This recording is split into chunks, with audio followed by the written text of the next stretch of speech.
Bismillahirrahmanirrahim. Assalamualaikum warahmatullahi wabarakatuh. Salam sejahtera untuk kita semua.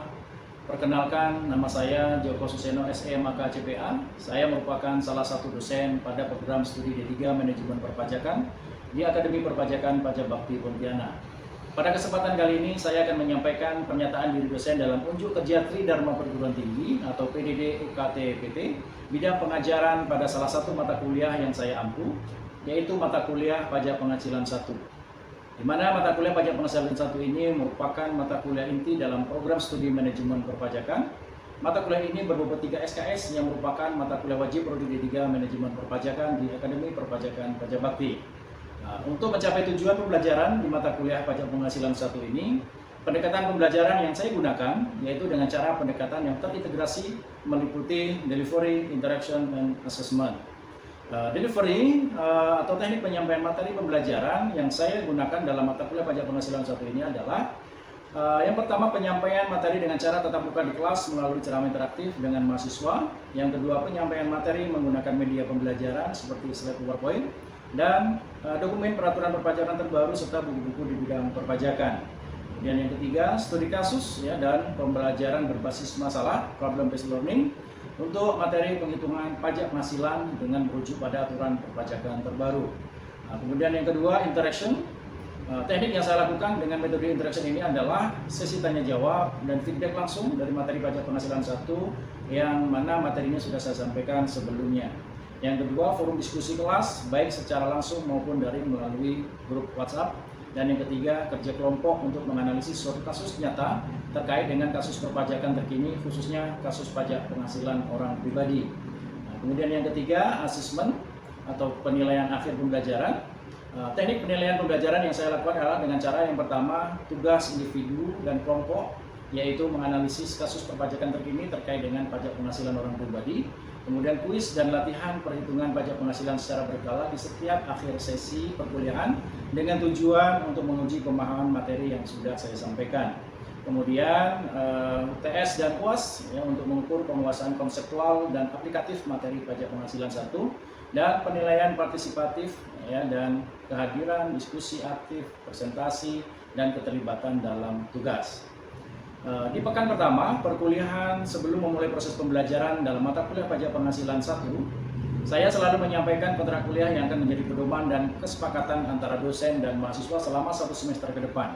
Kontrak kuliah ini penting untuk menciptakan suasana belajar yang tertib, disiplin, dan kondusif bagi semua pihak. Isi dalam kontrak kuliah tersebut secara umum penjelasan tentang kesepakatan dalam kehadiran dan ketepatan waktu, etika dan sikap selama perkuliahan, tugas dan kewajiban, ujian dan penilaian akhir, serta sumber-sumber referensi mata kuliah Pajak Penghasilan 1. Nah, selanjutnya saya akan menjelaskan mata kuliah Pajak Penghasilan 1 secara lebih rinci yang terangkum dalam rencana pembelajaran semester atau RPS. Dokumen RPS Pajak Penghasilan 1 dibuat dan disusun oleh dosen pengampu mata kuliah Pajak Penghasilan 1 dan disetujui oleh kepala program studi. Adapun poin yang akan saya jelaskan di sini yang merupakan cakupan dari RPS Pajak Penghasilan 1 diantaranya identitas dan deskripsi mata kuliah, yang kedua capaian pembelajaran program studi, yang ketiga capaian pembelajaran mata kuliah, yang keempat materi pembelajaran, yang kelima metode pembelajaran, dan yang keenam sistem penilaian akhir. Baik, yang pertama deskripsi mata kuliah. Mata kuliah Pajak Penghasilan 1 merupakan bagian dari hukum keilmuan perpajakan yang bertujuan untuk memberikan dasar pengetahuan yang kuat mengenai metode dan ketentuan perpajakan, khususnya yang mengatur tentang pajak penghasilan orang pribadi.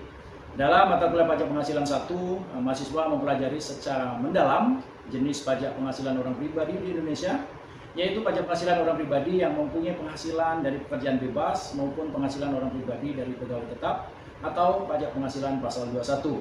Selain itu, juga mahasiswa mempelajari perhitungan pajak orang pribadi menggunakan metode NPPN dan metode pembukuan.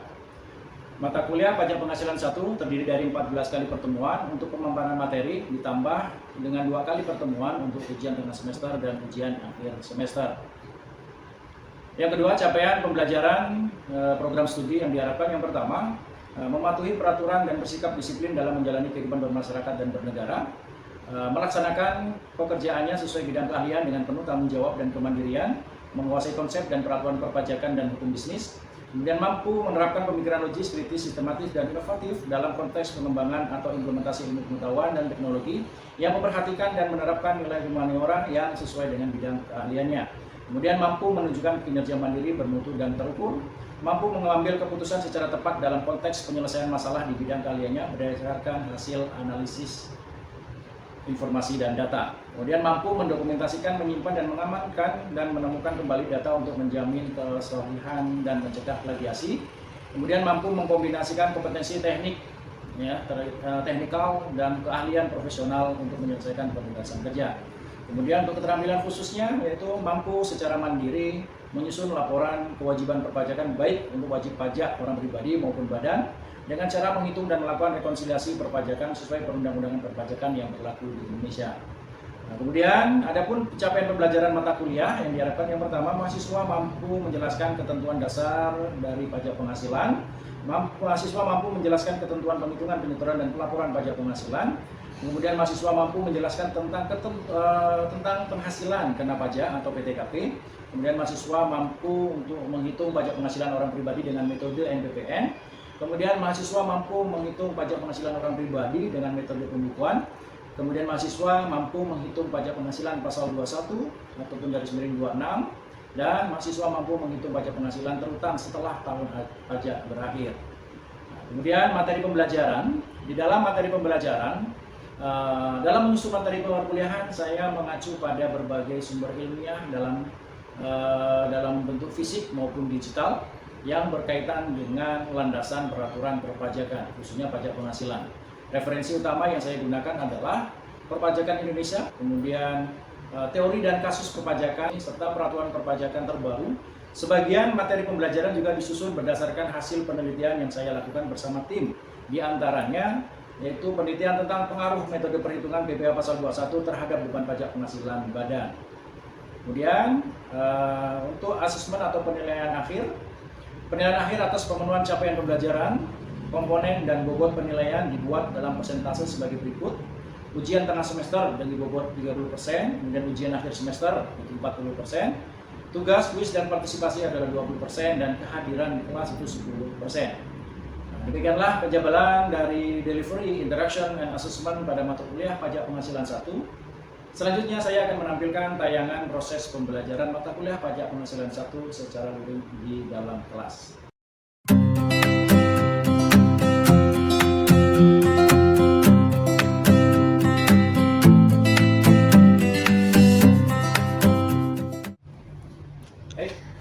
Assalamualaikum warahmatullahi wabarakatuh. Waalaikumsalam warahmatullahi wabarakatuh. Salam sejahtera untuk kita semua.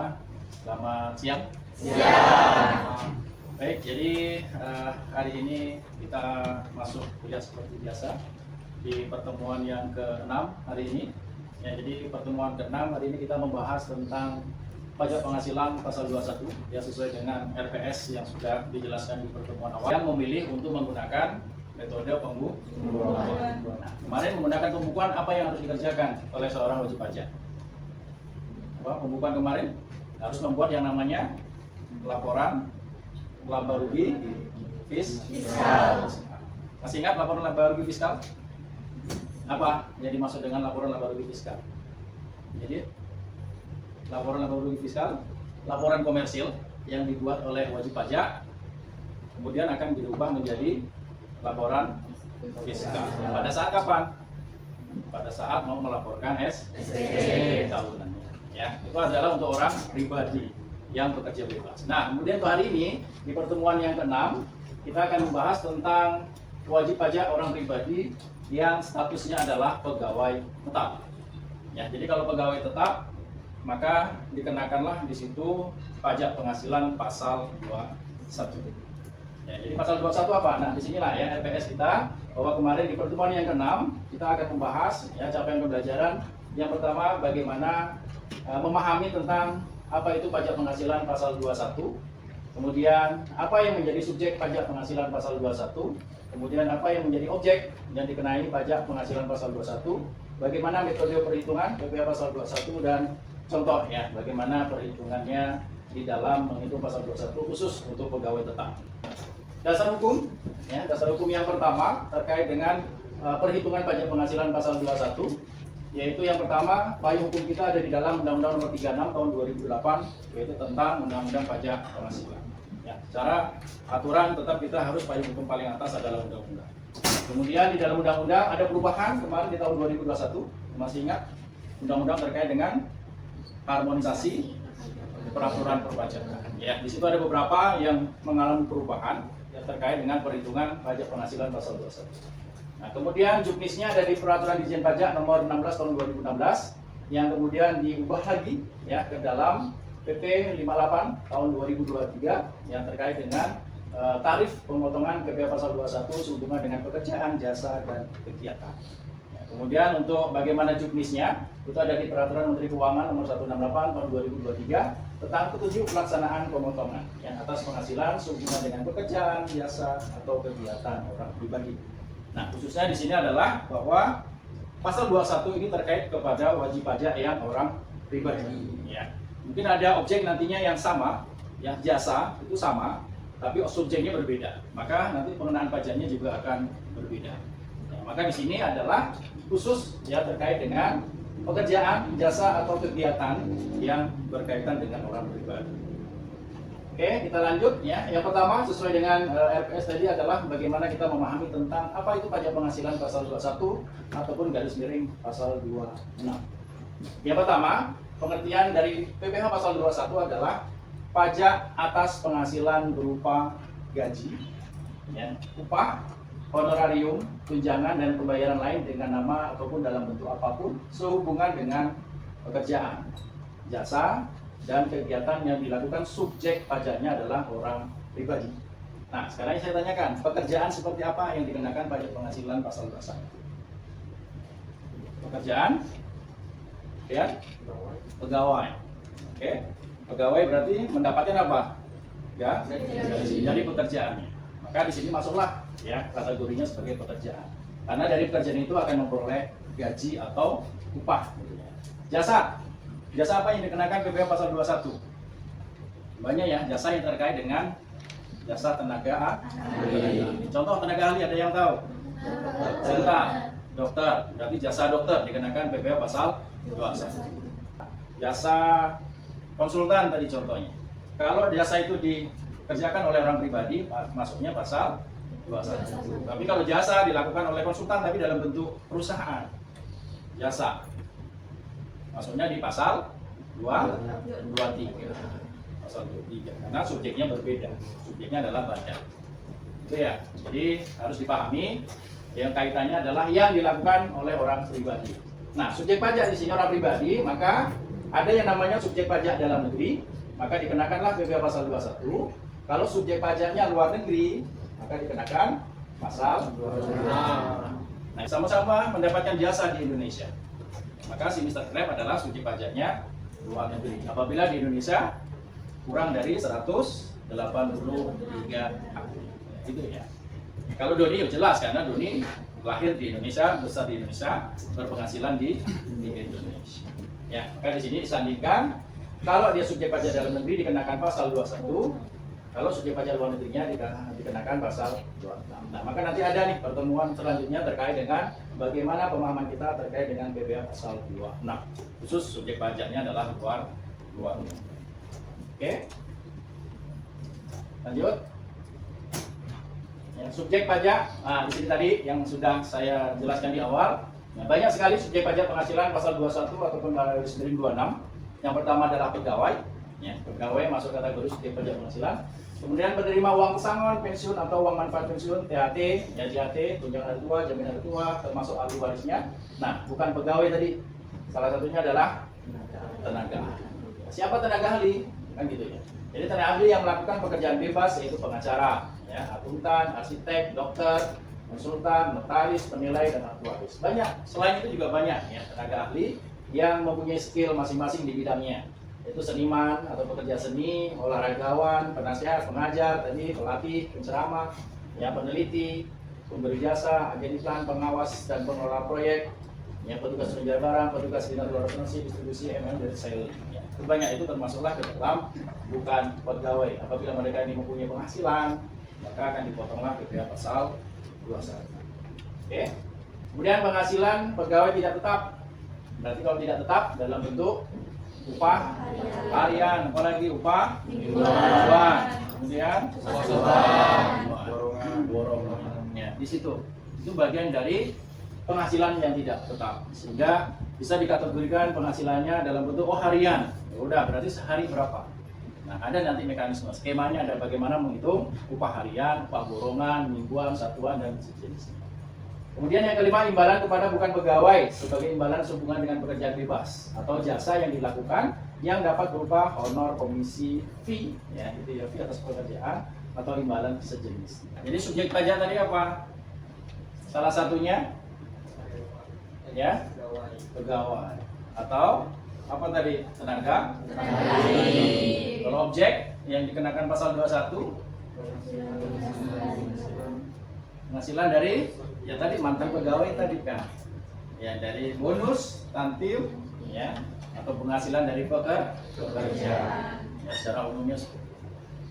Ya di dalam perhitungannya metode perhitungan PPh pasal 21 ini ada 3 metode, ya yang bisa digunakan oleh pemberi kerja khususnya atau perusahaan ataupun pemberi kerja, ya boleh menggunakan 3 ini, ya 3 metode dalam perhitungan PPh pasal 21.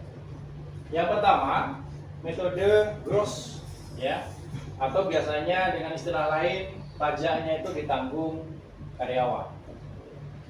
Ya, metode ini apa? Metode gross itu adalah metode untuk menghitung PPh pasal 21 yang dibebankan kepada karyawan.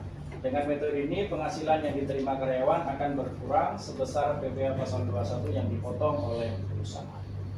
Nah, sehingga Pak gross ini adalah mempengaruhi take home pay karyawan, karena penghasilan karyawan akan berkurang. Kenapa? Karena untuk bayar pajak penghasilan pasal 21, yaitu metode gross, akan ditanggung oleh karyawan itu sendiri. Yang kedua metode net atau ditanggung perusahaan, ya. Jadi kebalikannya, kalau metode net berarti metode untuk menghitung PPh pasal 21 yang ditanggung oleh perusahaan dalam bentuk benefit in kind atau istilah lainnya lagi, ya. Apa? Ini adalah ya dalam bentuk natura gitu ya, atau kenikmatan kalau di dalam undang-undang perpajakan. Sehingga dapatlah di situ ditanggung perusahaan. Kenapa? Karena seharusnya mengurangi penghasilan wajib pajak karena ditanggung perusahaan, maka take home pay dari wajib pajak itu utuh gitu ya, karena tidak ada pengurangnya. Kenapa? Dapat natura atau dapat imbalan dari perusahaan dalam bentuk ditanggung PPh pasal 21. Oke? Ada yang tanyakan dengan metode 3 metode ini? Ya, Sinta, silakan. Kan dari ketiga metode itu kan pasti ada kelebihan dan kelemahannya kan Pak? Iya. Nah kalau untuk metode itu sendiri kelemahannya untuk karyawan itu apa ya Pak? Ya, oke. Pertanyaan yang sangat luar biasa. Ya, ini yang perlu dipahami gitu ya, karena kaitannya dengan kita semua di sini adalah wajib pajak orang pribadi. Maka apa sih plus minusnya kalau perusahaan akan menerapkan 3 metode ini? Kayak gitu ya. Karena nantinya akan pengaruhi penghasilan dari wajib pajak atau penghasilan kita sendiri sebagai subjek pajak orang pribadi. Apa yang menjadi kelemahan? Metode yang mana di sini? Ayo, kira-kira yang mana sebelum saya jawab? Saya lempar dulu ke kalian. Dari metode ini, yang menjadi kelemahan apa? Kalau untuk kita sebagai wajib pajak gitu ya tadi ya. Metode gross. Kenapa? Iya. Fair miras karena dibebankan karyawan. Berarti apa efeknya? Karyawan penghasilannya berkurang. Ya, karena apa? Karena seharusnya dapat full ya gaji 10 juta.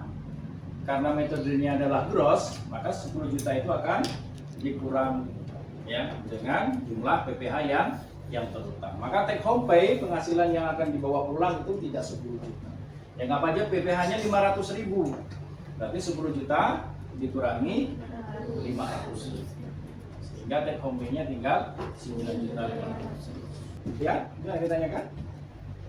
Yang saya mau nanya, dari ketiga metode ini ya Pak, dampak yang diterima oleh pemberi kerja atau perusahaan itu mana yang lebih bagus, Oke. sering digunakan? Oke, ya jadi dari ketiga metode dampaknya bagi perusahaan apa gitu ya?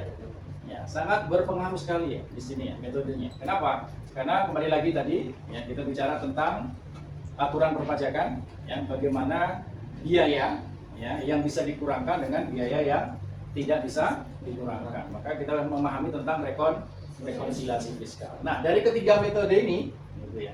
Maka kalau perusahaan menggunakan metode gross, yang pertama kita bahas satu-satu, berarti tanggung karyawan. Berarti perusahaan tidak mengeluarkan uang. Berarti tidak ada masalah dong, gitu kan? Karena dibayar sendiri oleh karyawan. Yang kedua, metode net, ditanggung perusahaan. Berarti perusahaan mengeluarkan uang. Di dalam rekonsiliasi fiskal kemarin biaya yang tidak boleh dikurangkan. Salah satunya apa? Yang secara komersil boleh diakui, tapi secara fiskal tidak boleh diakui. Keuangan, ada lagi? Pajak penghasilan. Yang salah satunya adalah pajak penghasilan, pasal 21. Di sini. Perusahaan mengeluarkan uang, tapi tidak diakui secara fiskal biayanya. Maka rugi tidak perusahaan? Rugi kan? Dari segi biaya rugi. Perusahaan mengeluarkan uang 5 juta nih untuk PPh pasal 21 karyawannya. Karena perusahaan menerapkan ditanggung perusahaan.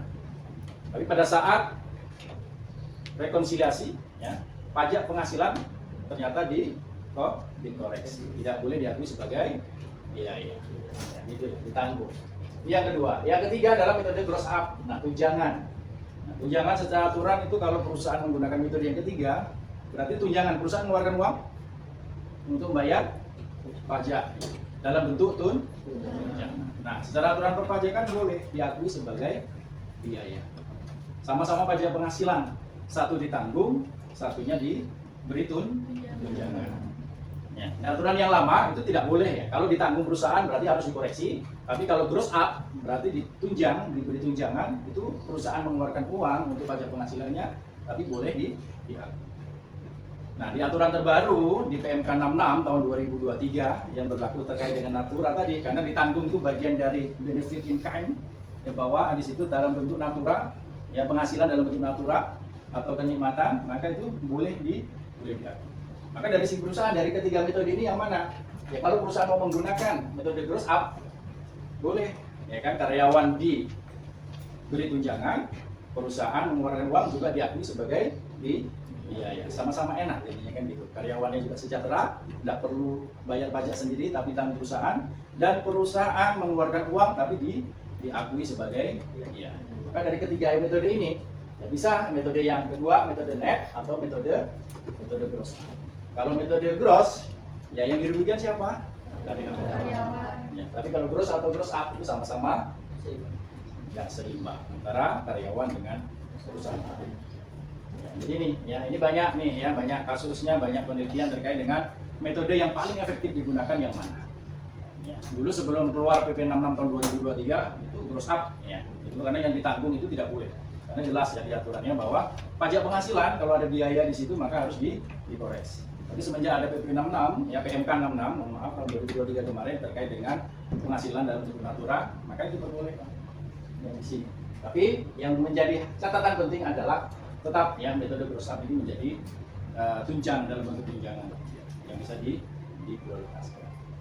Oke, lebih seperti itu ya, paham ya? Paham. Nah, di sini tarif pemotongan pajak penghasilan pasal 21. Ya ada perubahan ya di aturan yang terbaru. Dulu aturannya adalah tarifnya paling tinggi berapa?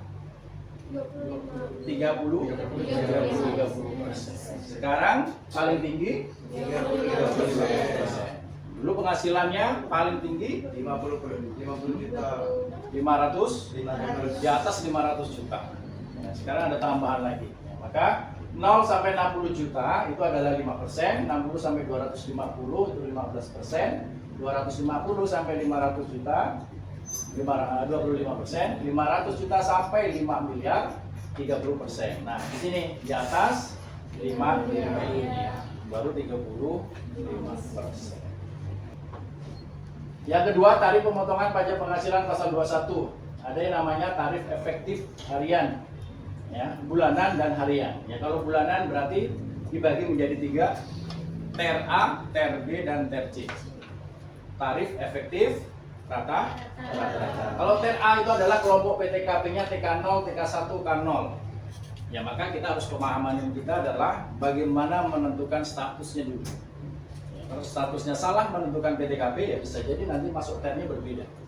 Ya, maka menyatukan TER-nya dulu bagaimana status PTKP. Ya. TER A ini adalah kelompok A. Ya, berarti TK0, TK1, K0 atau 54 juta dan 58,5. Kelompok TER B itu adalah TK2, K1, TK3 dan K2. Dan paling tinggi adalah TER C kelompoknya. Status PTKP-nya adalah K3 atau 72. Ini yang terakhir bagaimana kita memahami tentang perhitungannya. Ya, jadi perhitungannya adalah dalam bentuk perhitungan tiap bulan ya di sini. Contoh Tuan Agus bekerja di perusahaan PT Abadi dan memperoleh gaji sebulan 10 juta serta membayar iuran pensiunnya 100.000 per bulan. Tuan Agus menikah dan tidak memiliki tanggungan. Nah, bagaimana perlakuan pajak penghasilan pasal 21? Aturan yang lama masih ingat di PJ 2016 nomor 16 tahun 2016. Kalau menghitung pasal 21 berarti kita harus mengetahui yang namanya penghasilan. Gaji, tunjangan, dapatlah penghasilan bruto. Setelah dapat penghasilan bruto, dikurangi dengan yang pertama biaya jabatan. Berapa persen? Biaya jabatan berapa persen? 5%. Kemudian iuran pensiun, iuran JHT, THT. Barulah dapat penghasilan neto sebulan. Dikali 12 penghasilan neto setahun. Baru dikurangi dapatlah penghasilan tanpa pajak. Baru dihitung PPh pasal 21. Dapatlah PPh setiap bulannya, kan gitu ya. Panjang ceritanya kalau aturan yang lama. Nah, aturan yang baru, yang TER di sini, ini lebih simpel. Jadi kita tinggal lihat saja masuk ke TER berapa nih status K0. K0 tadi berarti TER berapa? Kita cek. Kan gitu ya. Yang mana K0? TER penghasilannya 10 juta, berarti kategorinya yang 10 juta 9.650 sampai 10 juta 50, berarti 2%. Nah, dapat 2%, berarti penghasilan kita tinggal dikalikan saja 2%. Nah, di sini Januari sampai November 2% dikali 10 juta atau per bulannya 200.000. Nah, Desember baru kita hitung seperti yang diatur di dalam PJ tahun 2016 tadi. Maka disitulah nanti kurang lebihnya ada di bulan Desember. Nah, ini adalah perbandingan dari perhitungan yang lama dengan perhitungan yang baru. Nah, jadi untuk lebih mendalami lagi materi yang saya sampaikan hari ini ada tugas seperti biasa yang harus kalian kerjakan, ya, tugas kelompok silakan, ya, atau tugas mandiri, ya. Jadi rangkuman untuk hari ini capaian pembelajaran yang diharapkan yang pertama terkait dengan pengertian pasal 21. Pengertian penghasilan pasal 21 terkait dengan apa? Gaji, tunjangan yang diperoleh siapa? Pegawai tetap atau orang pribadi. Subjeknya adalah orang pribadi, bisa dalam negeri, bisa luar negeri, ya, pasal 26. Kemudian objeknya ya penghasilan dari apa saja tadi? Ya, tadi dari gaji, honorarium, ya, dan banyak lagi ya. Dari apa? Bonus, gitu ya. Itu objeknya ya penghasilannya. Kemudian metodenya bagaimana? Metode perhitungannya ada 3 metode. Gross, net, gross. Kalau gross tadi apa? Net, gross up. Oke ya, jadi efeknya nanti di dalam metode itu adalah terkait dengan beban perusahaan. Ya, bagaimana perusahaan itu akan membebankan biaya, apakah boleh diakui sebagai biaya atau tidak. Maka berpengaruh terhadap beban. Bebannya akan mempengaruhi pajak penghasilan. Karena mempunyai penghasilan kena pajak, penghasilan kena pajaknya lebih tinggi, pajaknya juga lebih tinggi. Kalau penghasilan kena pajaknya rendah, ya pajaknya pajak yang lebih rendah. Nah, situ ya. Jadi dari metode ini sangat mempengaruhi ya, beban pajaknya. Ya, kemudian perhitungannya tadi menggunakan yang terbaru adalah tarif efektif rata. Ada TER A, TER B, dan TER C. Paling tinggi TER. Berapa PTKP-nya? 70 juta. Maka di situ ini kerjakan tugas di rumah dan saya akhiri. Assalamualaikum warahmatullahi wabarakatuh. Waalaikumsalam warahmatullahi wabarakatuh. Dan salam sejahtera untuk kita semua.